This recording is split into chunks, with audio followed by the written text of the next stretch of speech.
Welcome to the Restricted Handling Daily Intel Brief. This is what's been going on in Iran and the Middle East in the past 24 hours. Iran is widening the pressure campaign beyond the battlefield, using strategic geography, regional partners, and economic disruption to increase costs for the United States and its allies. The newest pressure point is Yemen, where Iran-backed Houthi forces are threatening Saudi-linked shipping through the Bab el-Mandeb Strait, creating a second maritime crisis alongside the ongoing confrontation over the Strait of Hormuz. The significance is that Iran is no longer relying on one choke point. Tehran is trying to create pressure on both ends of the Arabian Peninsula. Hormuz remains the main contest, with Iran attempting to influence commercial traffic and force recognition of its role in controlling the waterway. The Houthi threat adds another layer by putting Saudi Arabia's alternative export route at risk. The Houthis warned shipping companies not to load or unload cargo at Saudi Red Sea ports and said vessels could be targeted if they ignored the warning. The group has not yet carried out a confirmed attack against commercial shipping under this new campaign, but the effects are already being felt. Multiple vessels have changed course, including tankers that turned away from Saudi destinations rather than risk entering the area. This is a familiar tactic from the Houthis. They understand that the global shipping industry is extremely sensitive to risk. They do not necessarily need to sink ships to change behavior. A credible threat can force companies to reroute vessels, raise insurance costs, and create economic pressure. For Iran, the move creates strategic benefits. The Houthis appear to be acting primarily based on their own dispute with Saudi Arabia, especially after recent Saudi strikes in Yemen, but Tehran benefits from the broader disruption. Every additional pressure point increases the economic and political costs of continuing the war for Washington and its partners. The U.S. response has been to make clear that it will not accept Iran establishing control over international shipping routes. Secretary of State Marco Rubio said the United States would continue operations as long as Tehran attempts to control commercial movement through the Strait of Hormuz. Washington's concern is not only about oil shipments today. It is about the precedent created if countries can use geography as leverage to control global commerce. That message is particularly important for countries in Asia watching the conflict. The concern is that if Iran can successfully turn a major waterway into a bargaining tool, other governments could look at similar strategies in their own regions. The diplomatic picture remains complicated. Iran and the United States continue communicating indirectly through intermediaries, while Pakistan is attempting to facilitate discussions between the two sides. Iranian Interior Minister Eskandar Momeni traveled to Islamabad as part of those efforts. There are signs that some officials in Tehran still see diplomacy as useful, but there is no indication that Iran is ready to accept Washington's conditions. The result is a strange middle ground. Both sides continue talking while preparing for continued confrontation.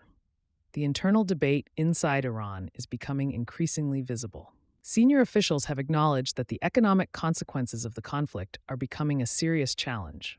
Rising prices, reduced economic access, and lost opportunities for sanctions relief are putting pressure on the government.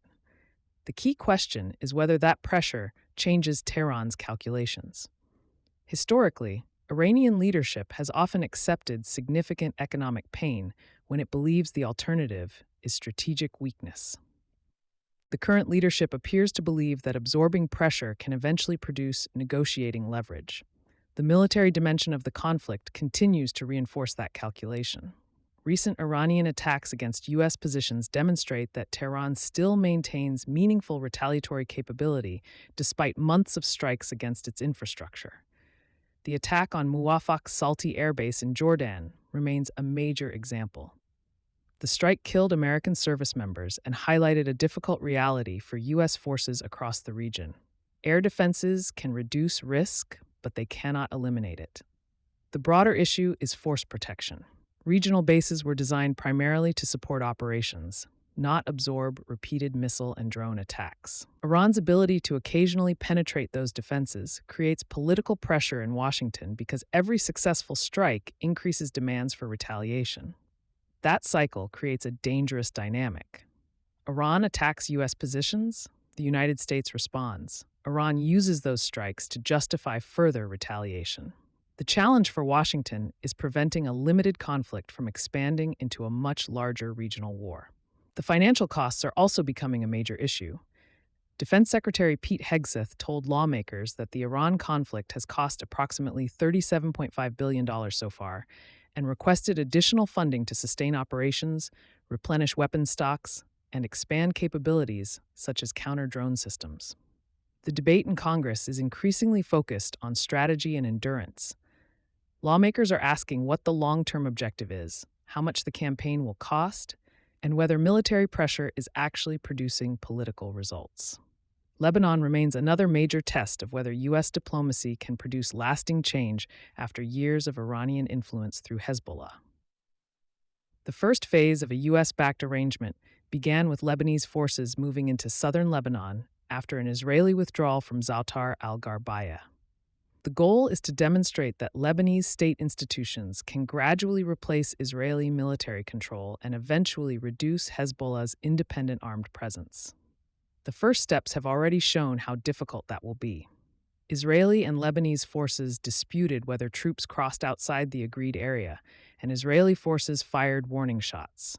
Nobody was injured, but the incident showed that implementation will be far more complicated than signing an agreement. The fundamental challenge remains Hezbollah itself.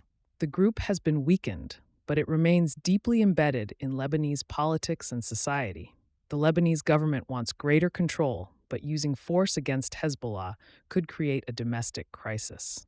The nuclear issue remains another unresolved piece of the conflict. U.S. and Israeli officials believe Iran may have moved nuclear-related equipment, including centrifuges, into hardened underground facilities after previous strikes damaged major sites. That means the nuclear question is shifting from what was destroyed to what Iran may have preserved. President Trump has threatened additional strikes against the underground facility known as Pickaxe Mountain, but deeply buried sites present a difficult military challenge. The broader picture is that Iran is trying to demonstrate endurance. Tehran wants to show that it can absorb strikes, continue threatening regional interests, and maintain enough leverage to negotiate on its own terms. The United States is trying to prove the opposite, that Iran cannot use proxies, maritime pressure, and strategic geography to impose its preferred outcome.